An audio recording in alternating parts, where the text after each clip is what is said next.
One guy that did not struggle was Tua Tagovailoa, throwing for 466 passing yards as the Tua and Tyreek combination goes wild in Los Angeles against Brandon Staley's Chargers defense.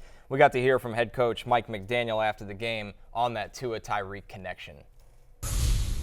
That's an off season of, more than just two guys, but those two guys are a great example of not focusing on anything but their craft. There's a lot of noise that can occur, a lot of statements that can be made, the National Football League, and those are two guys that really worried about the right stuff. So that's the ultimate hope as a coach, is that, all of that time invested and, those high standards that you're holding yourself to, that's rewarded. And I think today it definitely was. They were on the same page for sure. I like that Mike McDaniel looks like when people make the fake podium videos for the internet. That's kind of what he looks and sounds like. He always speaks like he should just be in a movie with James Franco and Seth Rogen at all times. Yes, right. right. Let's get him in Pineapple Express. I mean, offensive genius, though. Yeah. That's offensive genius, but definitely some combination of Pineapple Express mixed with Bill Belichick. Yes. You're just right, in terms of a press conference, right? Just kind of we love Mike McDaniel here. He always drinks for free.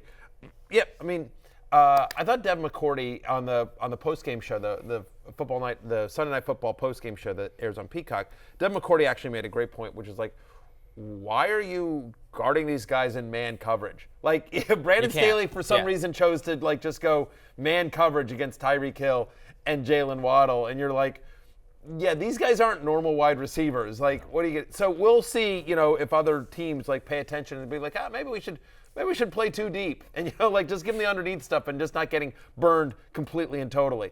I will say this, particularly when there's no Teron Armstead and you've got Khalil Mack and Joey Bosa going up against. It was a weird game, a very weird game from the Chargers' point of view. We'll get into their offense in a second here. The only other thing I will say here is I don't want to make a mess here, but I just want to pour one out for everyone out there who was sitting there in the end of their first round and was sitting there trying to decide between Cooper Kupp and Tyreek Hill, and they chose Cooper Kupp. Because that definitely happened. A lot. That definitely happened a lot, where people were right there, Jefferson and Chase are off the board, Eckler's gone, CMC's gone, maybe Kelsey and Bijan are gone, whatever. But you're sitting there going do I want Cooper Kupp? Do I want Tyreek Hill? But the volume. Kupp doesn't have a Jalen Waddle next to him. Yeah, exactly. And now you're waking up not feeling so good today. Yeah. I think, and you were concerned about Tyreek Hill's off the field issues and whatever. This is a tough morning if you're one of those guys. Yeah. If you look at Tyreek's stats last year in games that just Tua finished, and the thing with Tua is that last year he had these games where he just inexplicably was terrible, like against the Chargers, where I think he was 10 of 28. Yeah, he was and bad. He looked like he didn't know what planet he was on, and not to make light of it, but maybe he just genuinely did not know what planet he was on, and he was not healthy because of the concussion stuff. And then yesterday, he looked magnificent, and Tua Tagovailoa right now is a joint favorite to win MVP. That's how quickly it has risen for him, and he was a monster yesterday, clearly. Well, somebody on Fantasy Football Pregame Sunday morning, 11 a.m. Eastern on Peacock every Sunday morning, was asked, how confident are you in starting Tua Tagovailoa? And I said, totally. And they were how many beers do you need? I'm 0 beers. Right. Really? No concerns? Yeah. I'm none whatsoever. Yeah, one diet soda. Right. Just seriously, again, there's injury concerns, but there's injury concerns with every NFL player. All right, so you just know, if he's out there, you start him. It's one of the reasons why I had him as a top 10 fantasy quarterback coming into the season as well. Quarterback is a replaceable position in fantasy, and when he's right, when he's out there, we see what he can do. Weirdly, somebody who wasn't great, he bails you out with a rushing touchdown, but on the other side of the ball, Justin Herbert. All of a sudden, in a game in which the score was 36-34, Justin Herbert, who you were pitching me to make my ride or die. And by the way, I was in on it. I was considering it. He was on my short list. He made my love list this week. And again, he had 18 rushing yards and he had the 1 yard touchdown. So 7 points, which bails you out. He ultimately finishes with over 20 fantasy points. So it's fine.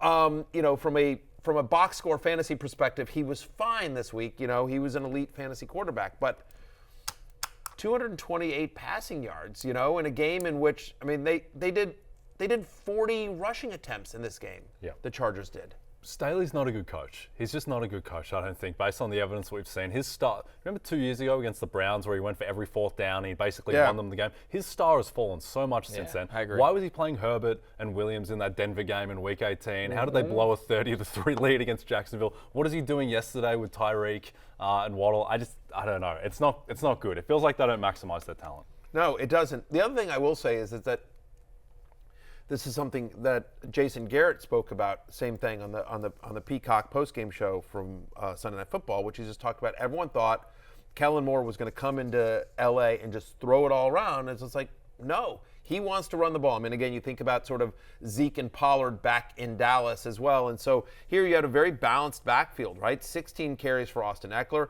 And Austin Eckler doing Austin Eckler things, 117 yards and a touchdown, including 447 in terms of receptions. So Austin Eckler, proud investor of fantasylife.com. Thank you very much.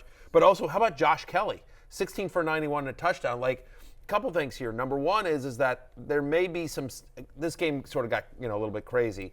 But I think there may be some standalone value for Josh Kelly this year. And certainly it's very clear, is it Kelly? Is it Isaiah Spiller? Like, who is kind of the insurance back for Austin Eckler if you roster him?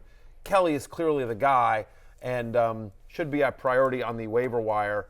Well, after, a couple of obvious other guys. But, right, like, if you won the week one and, like, and you have Eckler or whatever, and, like, you're not going to get, like, Puka Nacua and, like, some of the other guys that we're going to talk about. A great Tutu Atwell. Yeah, exactly. The great Tutu Atwell, like a Ravens running back, et cetera. We'll get to all that. But anyway, that was the biggest takeaway here from the Chargers for me. Yep.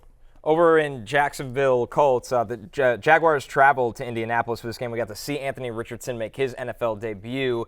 But I think more importantly even than that, before we get there, Calvin Ridley back in style, guys. What a return it was for Calvin Ridley. Ends up having over 24 fantasy points. He's standing as wide receiver 5 right now. Jay, I think the big question of Calvin Ridley was he had a lot of time off. He dealt with the suspension for a year. He did have the full summer with Trevor Lawrence. It wasn't will he be a good NFL player again? It's will he reestablish himself as a number 1 wide receiver? And week 1 against the Colts, he showed he's ready to do that. Hey, it's Matthew Berry from NBC Sports and RotoWorld.com.